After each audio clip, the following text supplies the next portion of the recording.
BPL এর সবচেয়ে সফল দল কুমিল্লা। তারা চ্যাম্পিয়ন হয়েছে 4 বার।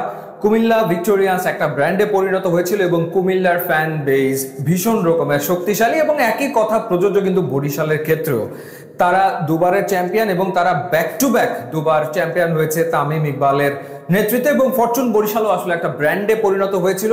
এবং আমরা দেখেছি যখন দুইবার চ্যাম্পিয়ন হওয়ার পর ফরচুন বরিশাল ভিজিট করতে গিয়েছিল বরিশালে, তখন কি পরিমাণ আসলে দর্শকদের উপস্থিতি আসলে ছিল, মানে এক হুলস্থুল কাণ্ড হয়েছিল। সেই কুমিল্লা এবং সেই বরিশাল এবারের বিপিএল এ নেই, এটা কোনো কথা আসলে হতে পারে? বিসিবি বিপিএল এর দল তো বাড়াতে পারলই না, উল্টো তারা দল আসলে কমিয়েছে। 5 দলের বিপিএল এবার আসলে হবে। প্রথমে আমরা শুনেছিলাম যে নোয়াখালীর টিম এবারে আসবে, বাংলা মার্ক নামের একটা প্রতিষ্ঠান তারা আবেদন করেছিল, সেটা বিসিবি নাকচ করেছে। ইনফ্যাক্ট অনেকগুলো প্রতিষ্ঠান কিন্তু আগ্রহ দেখিয়েছিল, সব মিলিয়ে 11টা প্রতিষ্ঠান বিপিএল এ দল নিতে চেয়েছিল এবং এর ভেতরে 9টা প্রতিষ্ঠানকে আলোচনার টেবিলে ডেকেছিল বাংলাদেশ ক্রিকেট বোর্ড।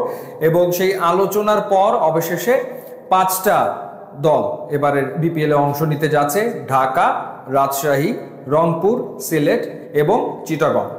কুমিল্লার জন্য আবেদন করেছিল এসএস নামের একটা গ্রুপ, কুমিল্লা ফাইটার্স নামে, তারা আসলে বিপিএল এ দল নিতে চেয়েছিল। এবং আকাশবাড়ি হলিডেজ তারা বরিশাল দলটা নিতে চেয়েছিল, কিন্তু কেন কি কারণে বিসিবি দেয়নি সেটা বিসিবির বিষয়।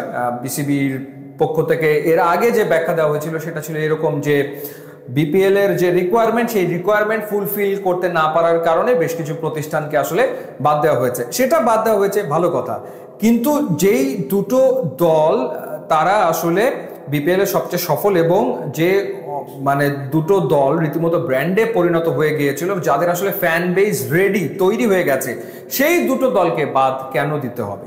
এবং যেখানে রাজশাহীর জন্য দুটো প্রতিষ্ঠান আবেদন করেছিল, নাবিল গ্রুপ এবং দেশ ট্রাভেলস, সেখানে রাজশাহী পেয়েছে নাবিল গ্রুপ, তো দেশ ট্রাভেলস তারা তো রাজশাহী পায়নি, তো সেই ক্ষেত্রে তাদেরকে তো বিবেচনা করা যেত, তাদেরকে কুমিল্লা বা বরিশালের দলটা দেওয়া যেত। আর আকাশবাড়ি হলিডেজ তারা তো এমন না যে তাদের কেউ চেনে না জানে না, একেবারেই অপরিচিত, সেরকমটা তো না, মোটামুটি তো তাদের নাম টাম শুনেছে অনেকেই, তো সেই ক্ষেত্রে তাদেরকেও বিবেচনা না করাটা খুবই অবাক হওয়ার মতো একটা ব্যাপার।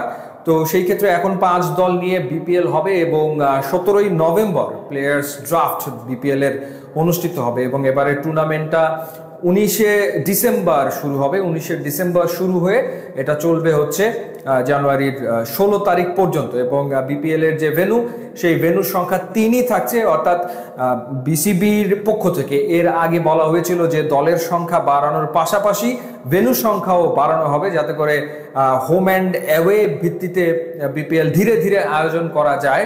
সেটা শুধুমাত্র আলোচনার টেবিলেই আসলে থেকে গেল, বিপিএল এর পরিধি আসলে কোনোভাবেই বাড়ানো সম্ভব হলো না, না দলের দিক থেকে এবং না ভেন্যুর দিক থেকে। উল্টো যেটা হয়েছে সেটা হচ্ছে যে দলের সংখ্যা তো কমিয়েই দেওয়া হয়েছে। ইনফ্যাক্ট গতবারের যে runners up team Chittagong Kings, সেই চিটাগং কিংস যাদের কাছে ছিল তাদের কাছ থেকে চিটাগং কিংস নিয়ে নেওয়া হয়েছে, পারিশ্রমিকের কিছু বিষয় ছিল সেই কারণে নিয়ে নেওয়া হয়েছে। সো সামগ্রিকভাবে নতুন একটা প্রতিষ্ঠানকে চিটাগং দেওয়া হয়েছে। তো এভাবে করেই বিপিএল মাঠে আসতে যাচ্ছে। এখন দেখা যাক মানুষের যে প্রত্যাশা বিপিএল কে ঘিরে, সেই প্রত্যাশা কতটুকু পূরণ হয় এবং কতটা প্রতিদ্বন্দ্বিতা পূর্ণ বিপিএল বাংলাদেশের মানুষ উপভোগ করতে পারে। তবে নিশ্চিতভাবেই হতাশ হয়েছে কুমিল্লার দর্শকরা, হতাশ হয়েছে বরিশালের দর্শকরা এবং হতাশ হয়েছে নোয়াখালীর দর্শকরা, যারা আসলে বেশ লম্বা একটা সময় ধরে নোয়াখালীর একটা দলের অপেক্ষায় ছিল। ইউটিউব এবং ইনস্টাগ্রাম লিঙ্ক